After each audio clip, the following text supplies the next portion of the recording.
राजीव गांधी के game plan से प्रधानमंत्री बने चंद्रशेखर, 4 महीने में ही दिया इस्तीफा।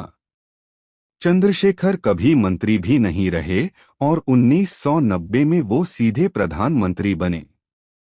1989 में जब जनता दल की गठबंधन सरकार बनी तो उस समय प्रधानमंत्री पद की रेस में चंद्रशेखर भी शामिल थे। लेकिन वीपी सिंह का पलड़ा भारी पड़ा। वीपी सिंह को प्रधानमंत्री बनाने के लिए अरुण नेहरू और देवीलाल जैसे दिग्गज नेताओं ने बकायदा साजिश रची, जिसकी भनक तक चंद्रशेखर को न लगी।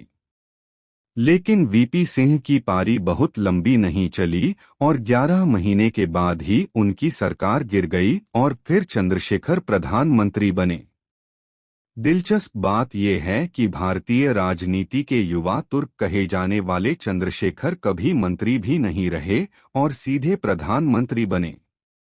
चंद्रशेखर के प्रधानमंत्री बनने की कहानी जानने से पहले ये समझना जरूरी है कि आखिर वीपी सिंह की सरकार कैसे गिरी।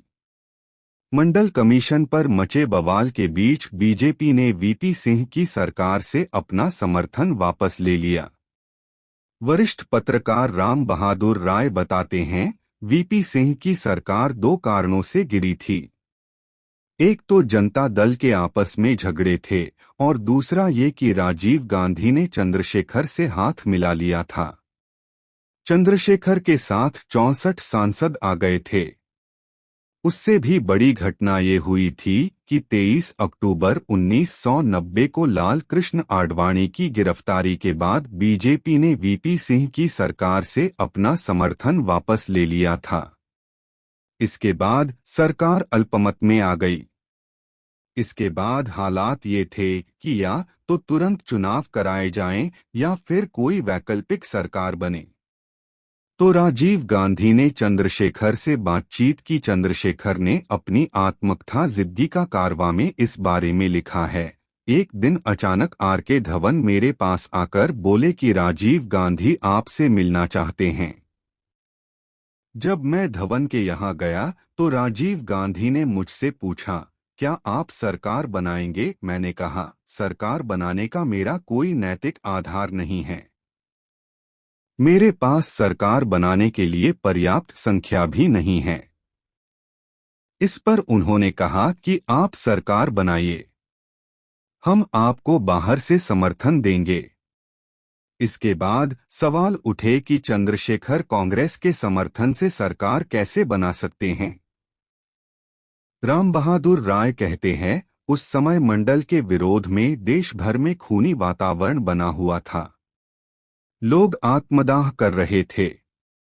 तब चंद्रशेखर ने कांग्रेस के समर्थन से सरकार बनाने को जायज ठहराते हुए ये तर्क किया कि मैं देश में अमन चैन लाना चाहता हूं। समय का जो तकाजा है उसके लिए सरकार बना रहा हूं। राम बहादुर राय उन दिनों उस वाक़ये को याद करते हुए बताते हैं, राजीव गांधी ने उस समय जब चंद्रशेखर का समर्थन किया तो पत्रकारों ने उनसे पूछा कि आप इनकी सरकार कितने दिन तक चलाएंगे। इस पर उन्होंने जवाब दिया, वीपी सिंह की सरकार से 1 महीने ज्यादा। तो वीपी सिंह की सरकार 11 महीने चली थी। तो राजीव गांधी अगर सच बोलते तो चंद्रशेखर की सरकार कम से कम साल भर चलती। लेकिन ऐसा हुआ नहीं। एक मामूली सा बहाना बनाकर राजीव गांधी ने सरकार गिरा दी।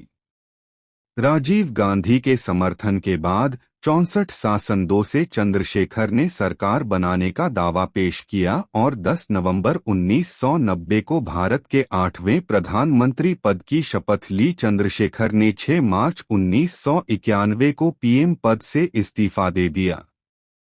वो सिर्फ 4 महीनों तक प्रधानमंत्री रहे।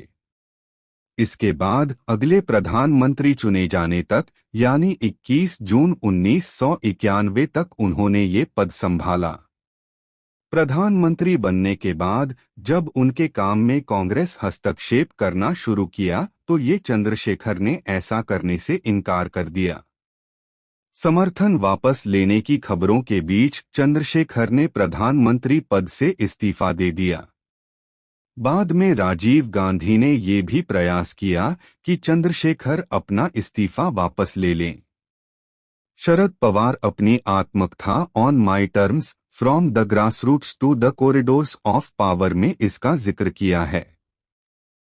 उन्होंने लिखा है, राजीव गांधी ने मुझे दिल्ली बुलाकर कहा कि क्या मैं चंद्रशेखर को इस्तीफा वापस लेने के लिए मना सकता हूं।